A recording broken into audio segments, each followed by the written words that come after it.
This presentation is on the Kuru epidemic, our final project. It's a very interesting epidemic that combines a disease with a social or cultural practice that actually created and increased the prevalence of the disease in the first place. Kuru disease is a neurodegenerative disease that is caused by prions or irregularly folded proteins. The disease was first defined in the 1950s, and it is endemic to the eastern highlands of Papua New Guinea, specifically a tribe called the Four People. Kuru actually means shaking or shivering in the native language, which is one of the clinical presentations of the disease with tremors, not being able to walk. So it is a variation or similar to Creutzfeldt-Jakob disease, which is commonly known as mad cow disease. So the person responsible for basically discovering or figuring out what is causing the disease and who is the person who resulted in basically disappearing or resulting in the disease going away was Dr. Carlton Gottschalk. And he actually won the Nobel Prize for his work on the Kuru epidemic. And the interesting thing is he actually found out about the disease completely by accident. He was working as a fellow, just visiting a clinic in Australia, and he happened to just overhear somebody speaking about this disease or this problem in Papua New Guinea. And that's what kind of got him rolling on it and ultimately resulted in him winning a Nobel Prize for his work.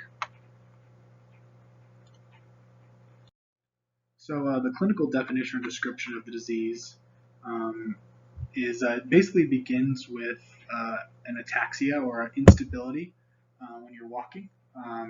You kind of have a difficulty holding yourself up, shaking and tremors. Those are typically where the disease begins. As it progresses to further stages, people begin to lose their ability to walk.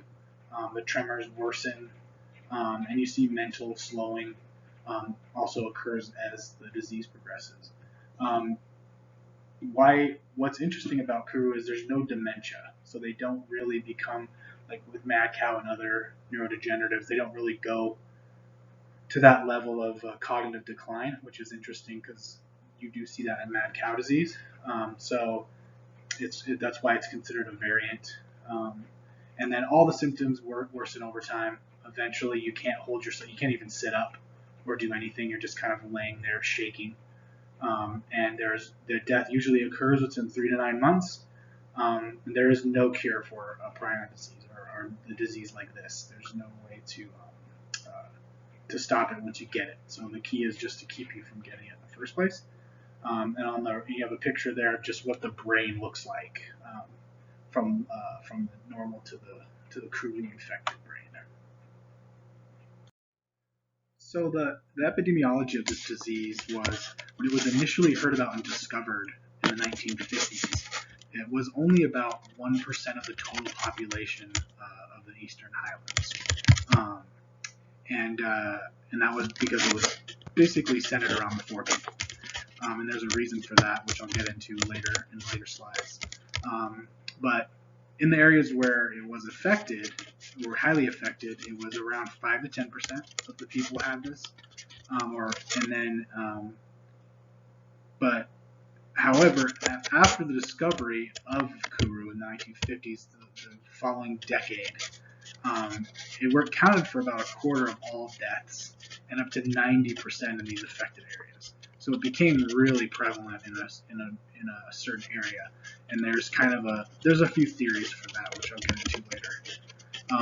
Interestingly, it actually affected women and children at higher rates than men, and this in this way actually ties into the cultural aspect, which I'll go into later slides as well. So when they figured out what it was, basically after I think 1957 is when they determined the cause and then created an intervention. And when that intervention was implemented, cases dramatically dropped off. So it's basically there are still some cases every now and again because there's people who won't give up that cultural practice. But going after figuring out what it was, they were able to dramatically drop it. So the disease, by the local people and even by the Western medicine, it definitely, the definition and everything changed over time. The symptoms were pretty much the same. The disease progressed. There was a set group of symptoms: tremor, ataxia, and slowing of the mind. All those things, they all tend to progress. But the definition of what caused it definitely changed over time as they studied it. The locals, the four people, they were a Stone Age tribe, so a hunter-gatherer type tribe. So they had no knowledge of medicine or modern Western medicine or germ theory or any of that stuff. So they thought they all thought of the disease as sorcery, as some type of evil supernatural cause that was causing the disease in their people. Now, when the Western medicine, when Dr. Geisler came in, there were several different possibilities. One was they initially thought it could be a genetic problem with this group of four people. There was even a slow virus type infectious possibility. But as they did autopsies, and they and luckily they had a familiarity, or they had already kind of seen mad cow disease before. Creutzfeldt-Jakob disease had already been established, so it was basically they were able from the physical pathology of the brains that were dissected or autopsy. They were able to determine that it was, the loss of neurons and those issues was ultimately caused by prions. These are regulatively folded proteins. So that was the progression of kind of different areas. And then, the infection of prions comes only from the consumption of infected brain tissue. So it has to come from eating that specific part of the body. With mad cow disease, it's the cow. So after they kind of figured this out, they kind of had to look at what these people were eating, what they were doing, practices and things like that. And that's what ultimately resulted in them focusing on ritual cannibalism. So the four people, they were a practicing cannibal tribe, and they practiced ritual cannibalism, especially in their funeral practices. And so this was they would mourn, and how they mourn and paid respects to their fallen or lost tribesmen was to eat them. And the brain was one part that was consumed. And the other thing that was indicative of this tribe was that this was mainly carried out by the women and the children.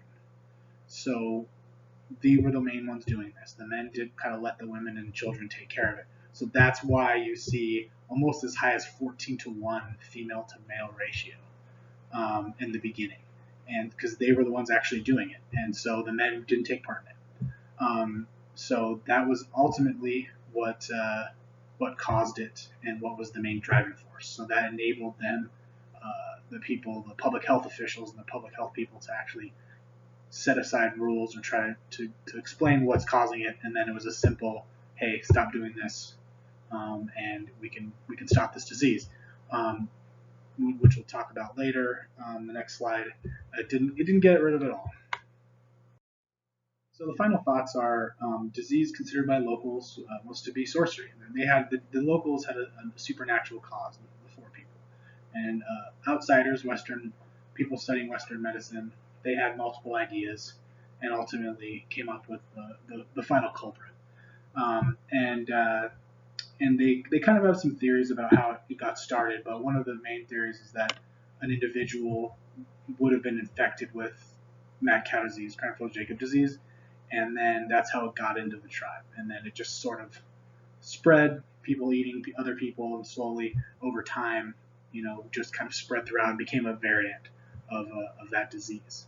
And one of the most interesting thing about this case is the fact that it was driven completely by cultural practices. So it was the children and women were greatly affected because they were the ones taking part in it. And realistically, had this practice not exist, you might have had a couple of isolated individuals who got the disease and died with never being spread, never probably even knowing what it was. And this is kind of similar to what we saw with the Ebola outbreak in the Congo, is that they have a ritual practice of touching the body after post-mortem, and that is the body was still infectious at that point. So, one of the more interesting things in history and medicine for me is seeing the cultural aspects that actually drive or can actually create an epidemic or push prevalence of the disease.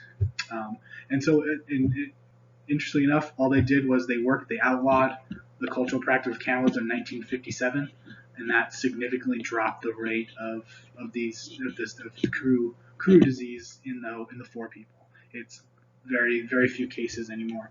However, it's not completely out of the problem because cultural practices are hard to get rid of. So there are still some instances where people are contracting it by not letting go of those old cultural practices. But interestingly enough, now it's the men that are doing it. So typically women don't really get it all, or children, and now it's typically the men. So it's a very interesting study on cultural and epidemics, the combination of the two. And thank you for listening to my presentation.